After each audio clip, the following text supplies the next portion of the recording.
Have you ever felt there was nothing you could do to please a teacher? No matter what you did, they didn't like you, and in the end you gave up. You started disrupting their lessons and not doing the work. If you have, you've probably experienced labelling. This video is all about labelling theory in education. I'm going to give a general overview of labelling theory, then I'm going to give 3 or 4 case studies of how it's been applied to education, then I'm going to give you 3 criticisms so you can write an outstanding essay on this topic. Tom from thesociologytutor.com here. Check out my YouTube channel for more sociology tutorial videos. Let's get started. Labelling theory refers to attaching a meaning, description or category to someone in a way that changes their behaviour.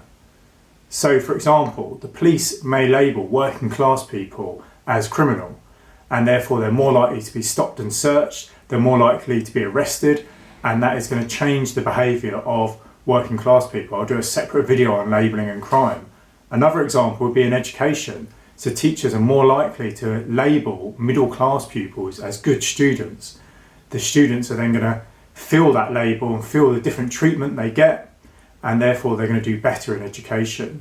So labelling theory is about the ways in which people attach meanings, descriptions or categories to individuals, the way they label them, and how that then goes on to affect those individuals' behaviour. Sociologists are interested in how agents of social control label the public.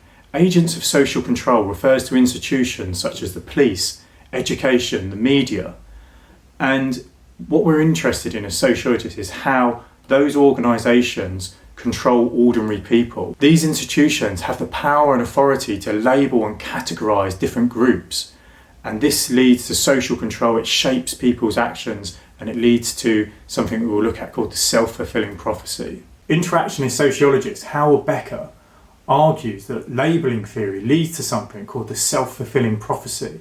The self-fulfilling prophecy refers to people accepting the label that they've been given, and then this results in them changing their behaviour. It becomes part of their self-identity. So I'm going to talk through the 3 stages of the self-fulfilling prophecy, the consequence of labelling. So for example, a teacher labels an upper class child as hard-working, intelligent, cooperative, and this might be based on their appearance, based on their language. So the teacher makes an assumption based on what they think a good student looks like, and they assume a middle class student is likely to be a good student, and because of that they think and they predict in their heads that this student will be a high achiever because of their identity. The second stage is based on the label. The teacher then gives the pupil more help. They give them more attention in class, they show them more complex knowledge, they give them more encouragement, they might be less harsh with their discipline. The third stage is based on the pupil's interactions with the teachers. They internalise the label the teacher has given them. Obviously they feel good and they get a sense that the teacher has high expectations for them, and this becomes part of their self-identity. So they work harder, they try harder, and then they actually achieve higher grades. Because the pupil incorporates the label into their identity, the label actually becomes true. And this is what we mean when we say the self-fulfilling prophecy. That because someone has been labelled, it will end up happening. It will end up becoming true because they internalise it into their identity. Labelling theory is associated with sociologists called interactionists. Interactionists don't believe that there is an external social structure which is strongly shaping and limiting people's behaviour. So they oppose and disagree with theories like Marxism and feminism, which assume that people are quite passive and that we're strongly shaped by, for example, patriarchy from a feminist perspective.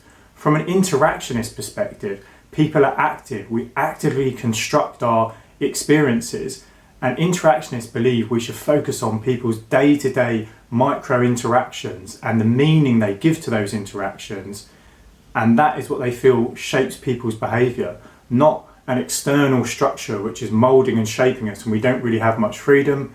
Interactionists argue we're constantly evaluating our identity, we're constantly giving meaning to our experience, and it's those micro interactions that are taking place on a day-to-day basis which shape our identity and shape our action. So they're interested in how teachers label pupils, how the police interact with the public. Now let's look at how labelling theory has been applied to education. In the UK, there are significant gaps between the educational achievement of working class pupils and middle and upper class pupils. Some sociologists try to explain this referring to factors outside the school, such as material deprivation, a lack of money, and cultural deprivation, the attitudes, language, etc. that different groups are socialised into. Interactionist sociologists and other sociologists argue that it's actually in-school factors. It's the in-school interactions between the pupils and the teachers and the other school processes that affect the pupils. It's in-school factors that lead to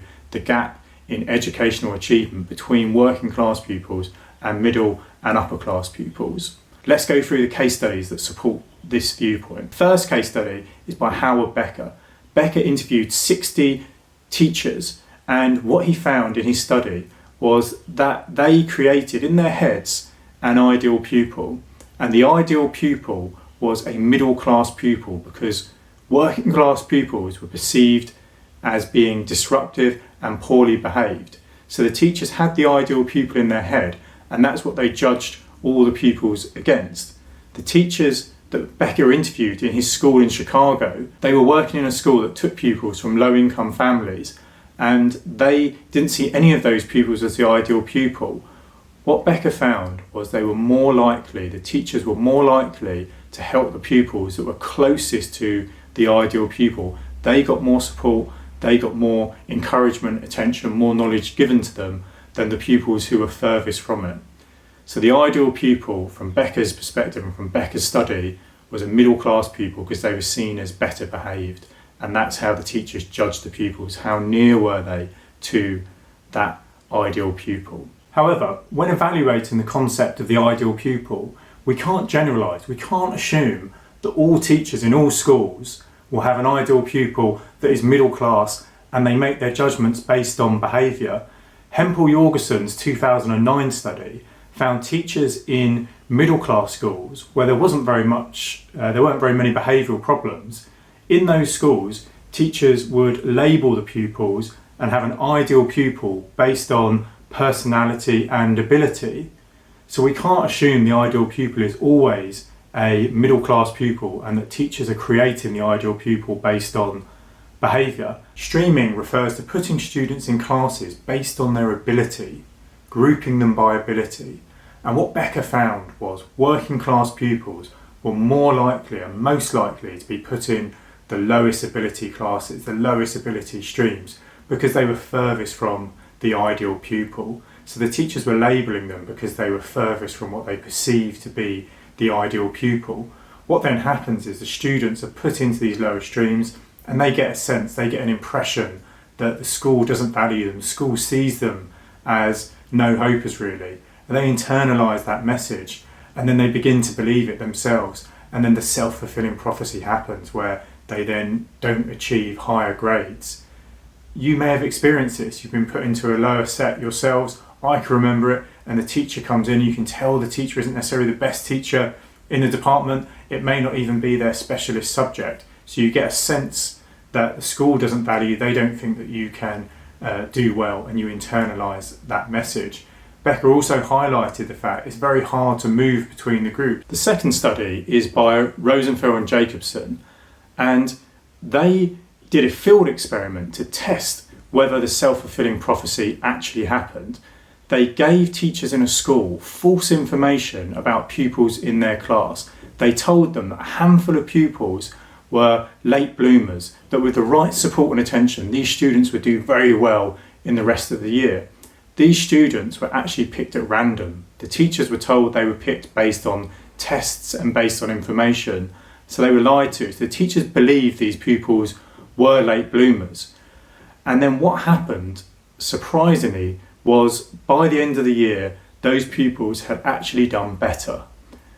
And this is because of the self-fulfilling prophecy. The teachers believed these pupils were late bloomers. So they started changing their behaviour to them. They gave them more knowledge. They allowed them to access the harder bits of the course. They would have given them more encouragement. Perhaps they were less harsh with discipline. So what this experiment shows, that even if the labels are based on absolutely nothing, they're just based on the teacher's idea of a pupil, the teacher's expectations of a pupil strongly shape the pupil's educational achievement. Our third theorist is Stephen Ball. He found, even in schools where they'd abolished streaming, so they weren't grouping students by ability, they had mixed ability classes, teachers still found ways to label pupils. Middle class pupils were still labelled, and that led to the self-fulfilling prophecy. Pupils from those backgrounds did better than working class pupils. So even in the absence of streaming, labelling still happens. It's still important for us to think about the impact of streaming, because since 1988, when the Education Reform Act changed the way in which schools are organised and the way schools operate, streaming has become much more common. It's commonplace in most UK schools to group students by ability, and that obviously offers more opportunities to label working class pupils, which results in this self-fulfilling prophecy. There are three criticisms of labelling theory. The first criticism is that labelling is deterministic. What we mean by this is it assumes that students are going to accept their label, and there's no reason for this. A student may be labelled by a teacher, they're aware they're being labelled, but they reject the label. They continue to work hard, they work in spite of the label. So there's no guarantee pupils are going to internalise the label, it becomes part of their self-identity, which leads to the self-fulfilling prophecy. The second criticism we can make is labelling theory doesn't tell us where the labels come from. It simply tells us what's going on, the interaction between the pupil and the teacher. But structural theories such as Marxism would argue we need to consider labelling in the wider context. We need to consider labelling in terms of the social structure which is creating it. From a Marxist perspective, this is class conflict. Society is structured around class conflict, and the labels serve the needs of the ruling class. They keep the working class in an inferior position and obviously benefit the children of the ruling class. So the criticism of labelling is it tells us what's happening, but it doesn't tell us why it's happening. It doesn't connect to wider social structures. It doesn't tell us where the teachers get the labels from, which is perhaps the more important question. Third criticism we can make of labelling theory is it doesn't explain why some students or some criminals, we could apply it there, will be disruptive or commit crimes before they've been labelled. This is sometimes known as primary deviance. It's referring to when pupils may be disrupted, they may choose not to work, or criminals commit a crime before they've had an interaction with someone. They haven't been labelled by an agent of social control, yet they're still committing those acts. Labelling theory implies that the self-fulfilling prophecy leads to these types of behaviour, but we know there are some people who will engage in those acts before they've had any contact with an agent of social control, and labelling can't really tell us why that happens. So those are the main criticisms. Hope you've enjoyed this video. If you have, hit the subscribe button